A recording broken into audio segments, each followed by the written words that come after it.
David, bonjour. Bonjour. D'où viens-tu, David? Alors je viens du centre de la France, je suis à côté de Nevers, au collège de Saint-Pierre-le-Moutier. Dans l'Allier. Non, dans la Nièvre. La Nièvre, tu vois, je suis pas bon en géographie. Ah, c'était pas mal, c'est C'était- juste en dessous. Voilà. Tout le monde a couru à ton atelier. Je suis toujours mort, mais ça, ça va arriver. Tout le monde a couru à ton atelier. Tu as parlé de Minecraft au collège, d'utilisation de Minecraft au collège. Alors C'est parce que tu es professeur de technologie. voilà, c'est ça. Donc j'ai parlé de Minecraft, mais pas qu'au collège. J'ai parlé de Minecraft du cycle 2 au cycle 4, voire un petit peu plus loin. Ouais. Parce que je voulais pas que ça soit trop restrictif par rapport à Ludovia et à l'ensemble des personnes qui étaient ici. Je voulais pouvoir montrer à d'autres personnes qu'on pouvait faire autre chose que de la technologie ou des mathématiques, puisque généralement on associe Minecraft à ça. Donc j'ai montré qu'on pouvait l'utiliser en français, donc j'ai fait une petite démonstration à la tweetée, on pouvait le faire en musique, bref, toutes les matières étaient concernées et tous les cycles. Donc tu deux, as fait un trois, atelier quatre. pratique en montrant comment tu utilises avec tes élèves. Alors j'ai fait plus un frontal, hein, j'ai fait une petite... j'ai expliqué aux gens plus qu'un atelier pratique, parce que ici c'est un petit peu difficile d'avoir du matériel suffisant pour montrer à tout le monde.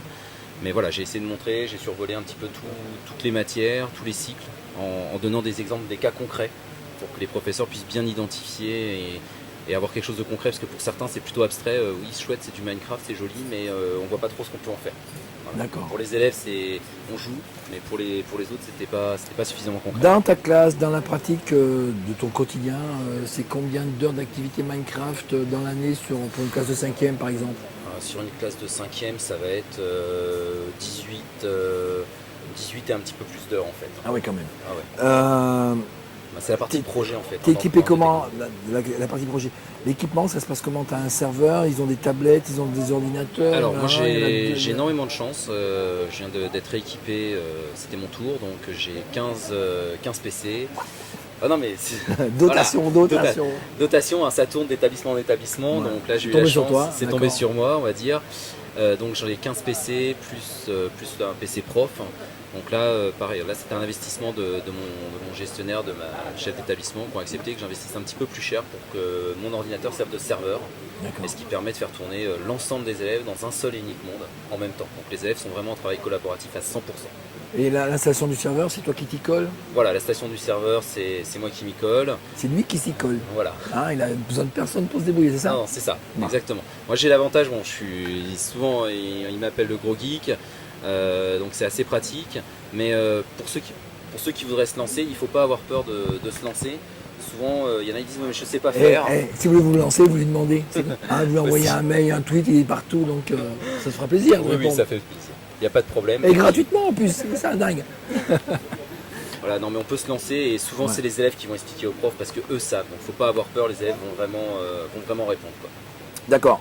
Quelles compétences tu travailles avec ces outils-là? Alors je travaille. Alors la première année je travaillais peu de compétences. Maintenant j'arrive à travailler quasiment toutes les compétences du programme de techno en 5e. Et on peut travailler d'autres compétences en français, en esprit critique. Donc on peut travailler sur de l'énergie par exemple en technologie. On peut travailler sur les matériaux. On peut travailler sur l'historique des matériaux. Enfin, on Est-ce peut que vraiment traiter en transversal de tout. Voilà, J'ai déjà travaillé avec des profs de français, Moi, de SVT. dans les usages que je vois, je ne suis pas un spécialiste Minecraft, mais quand tu regardes les jeunes qui jouent, c'est plutôt les garçons qui jouent à ça. Alors, effectivement, au départ, on pense que c'est les garçons parce que c'est un jeu vidéo. Donc, par définition, jeu vidéo égale garçon. Et en fait, pas du tout. C'est l'un des rares jeux qui existe qui soit mixte. C'est-à-dire que quand je fais un sondage en début d'année, je demande qui joue, qui l'a pas, qui a la version légale, pas légale. Ça permet aussi de voir un petit peu le niveau des élèves. Hein. Ah bah, ouais, c'est une méthode aussi, hein, donc, et on se rend compte qu'il y a à peu près autant de filles que de garçons. D'accord, ah ouais, d'accord. Et par contre, c'est la manière dont ils emploient le jeu qui se différencie. Les garçons sont plutôt des joueurs de survie PVP, les filles sont plutôt des créatives, monde créatif. D'accord. Mais le résultat et la finalité est le même, hein, au final, les compétences sont là dans les deux cas, quoi. Je suis à peu près, la meilleure année que j'ai eue, je crois que j'avais 90% des élèves qui avaient déjà joué. D'accord. Rappel, ça fait combien de temps que tu utilises? Alors maintenant ça va faire 2 ans complets. D'accord. Donc, j'avais fait par petites touches avant pour tester, pour moi, pour voir un petit peu, parce qu'on ne peut pas se lancer comme ça, ah tiens je vais faire du Minecraft en claquant des doigts. Donc j'ai fait pas mal de recherches avant sur le serious gaming, etc. pour après pouvoir me lancer et faire quelque chose qui tienne la route en fait. Donc l'étape suivante, c'est partager ça. C'est pour ça que tu es venu ici. Ben voilà, J'imagine, là je partage, j'ai déjà partage. commencé à partager et puis avec plaisir. Et en ligne, n'hésitez pas. Bah, Là, on va se faire un petit selfie, on va le mettre en ligne, comme ça vous retrouverez ses coordonnées. ça marche, pas de problème. On fait comme ça?